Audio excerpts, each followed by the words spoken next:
గోవింద అంటే పాపాలు తొలుగుతాయని శ్రీవారి భక్తుల విశ్వాసం. కోరిన కోరికలు తీర్చే కోనేటి రాయుడు, సప్తగిరిలో వెలిసిన గోవిందుడు, ఇలా శ్రీ వెంకటేశ్వర స్వామిని భక్తులు అనేక నామాలతో కొలుస్తారు. అందుకే రోజులు వారాలతో సంబంధం లేకుండా తిరుమల శ్రీవారి దర్శనానికి క్యూలు కడుతూ ఉంటారు.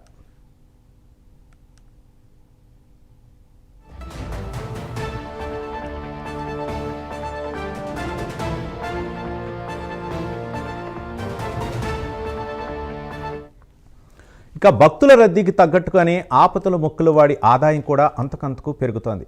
భక్తులు హుండీలో సమర్పించే కానుకలు, విరాళాలు వెంకన్నకు కొండంత ఆస్తిగా మారుతున్నాయి.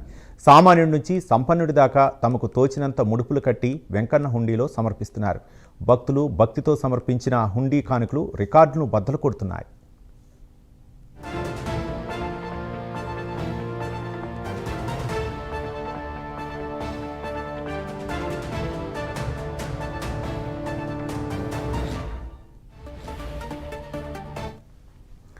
తిరుమల శ్రీనివాసుని దివ్యమంగళ రూపాన్ని క్షణకాలం పాటు దర్శించుకోగానే తమ జీవితం ధన్యమైందని భావిస్తారు. ముడుపులు కట్టి తెచ్చిన కానుకలను ఎంతో భక్తితో హుండీలో సమర్పించి మొక్కులు తీర్చుకుంటారు.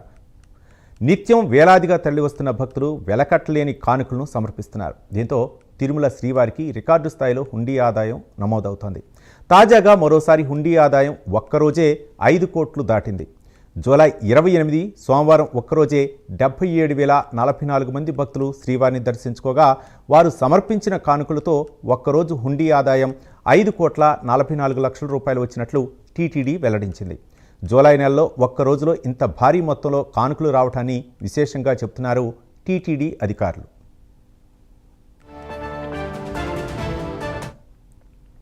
ఇప్పటి వరకు ఈ ఏడాదిలో 4 సార్లు ఒక్కరోజులో 5 కోట్లకు పైగా హుండీ ఆదాయం టీటీడీకి లభించింది. ఏప్రిల్ 1, మే 26, జూన్ 30, జూలై 28 ఈ తేదీలో 5 కోట్లు మార్కును దాటింది. గతంలో కూడా తిరుమల హుండీ ఆదాయం 5 కోట్లకు పైగా వచ్చిన సందర్భాలు చాలానే ఉన్నాయి. 2022 ఏప్రిల్ 1న 5,73,00,000, 2022 జూలై 4న అత్యధికంగా 6,18,00,000, ఇక 2023 ఆగస్టు 14న 5,67,00,000, ఈ సంవత్సరం జూలై 1న 5,30,00,000 మేర ఆదాయం వచ్చింది. మొత్తంగా తిరుమలలో భక్తుల రద్దీ పెరిగినప్పుడు హుండీ ఆదాయం కూడా గణనీయంగా పెరుగుతోంది. సహజంగా వీకెండ్స్, వరుస సెలవుల్లో భక్తుల రద్దీ ఎక్కువగా ఉంటుంది. అయితే గత 3 నెలలుగా ఎలాంటి సెలవులు లేని సాధారణ రోజుల్లో కూడా సుమారు 70,000కు పైగా భక్తులు దర్శించుకుంటున్నారు.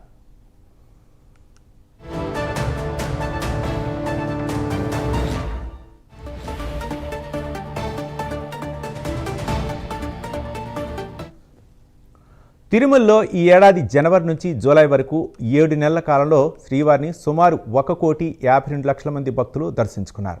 ఇదే సమయంలో గత ఏడాదితో పోలిస్తే ఈ ఏడాది భక్తుల సంఖ్య బాగా పెరిగింది. అయితే హుండీ ఆదాయం మాత్రం స్వల్పంగా పెరిగింది. ఈ ఏడాది తొలి 7 నెలల్లో సుమారు 780 కోట్ల మేర హుండీ ఆదాయం వచ్చింది. భక్తుల రద్దీతో పెరుగుదల కనిపించినప్పటికీ హుండీ కానుకల విషయంలో అంత స్థాయిలో ఆదాయం పెరగలేదనే అభిప్రాయం టీటీడీ అధికారులు వినిపిస్తోంది. గడిచిన 7 నెలల కాలంలో సర్వదర్శనం, ప్రత్యేక దర్శనం, ఇతర సేవల ద్వారా భక్తులకు మెరుగైన సౌకర్యాలు కల్పించారు. నూతన క్యూ లైన్ విధానం ద్వారా ఎక్కువ సంఖ్యలో భక్తులకు దర్శనం కల్పించారు. అయితే దర్శనం కోసం చాలా ఎక్కువ వెసులుబాటు కల్పించినా ఆ మేరకు రావాల్సిన ఆదాయం రాలేదన్న భావన మాత్రం వ్యక్తమవుతోంది. ఈ విషయంలో అధికారులు రివ్యూ చేస్తున్నట్లు సమాచారం.